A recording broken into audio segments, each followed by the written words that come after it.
As condolences pour in, there are mixed feelings in Kenya and among some other Africans about the late Queen Elizabeth and her country's colonial legacy. Britain once ruled more than half of Africa. Many have fond memories of its longest-serving monarch, who smiled and waved at crowds in 20 countries across the continent during her 70-year reign. But others remember colonial times, like the brutal 1950s crushing of Kenya's Mau Mau rebellion as the sun set on Britain's empire. 98-year-old Kenyan Gitu Wakahengeri was 17 when he joined the rebellion against British rule.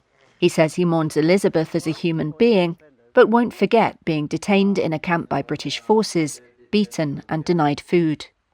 They occupied my land, my birthright, he says.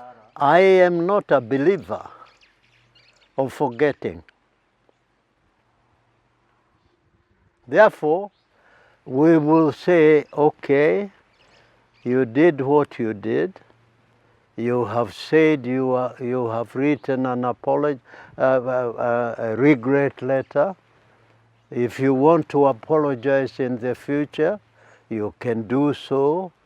But we will not forget, I personally will not forget that I was incarcerated for 7 years. I cannot forget I was put together with my father. I cannot forget I left my children for 7 years without food, without education. That I will never forget. The tragic news reached Princess Elizabeth and her husband while in... Elizabeth was on a visit to Kenya, aged 25, with her husband Philip, when she learned of the death of her father, King George IV, and her accession to the throne in 1952. She was to return many times to Africa as Queen. Kenyan cartoonist Patrick Gathara encouraged people not to forget Britain's colonial past. There's a tendency by some to sort of say, well, the past is the past, just ignore it. It's a nice old lady who has passed.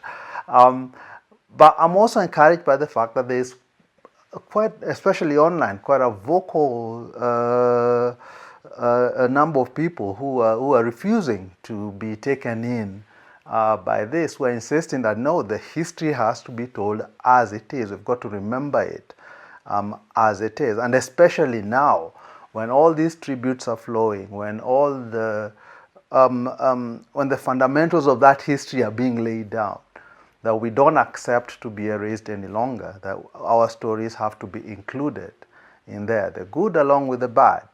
King Charles's accession to the throne has also stirred renewed calls from politicians and activists in former colonies in the Caribbean to remove the monarch as their head of state, and for Britain to pay reparations for slavery.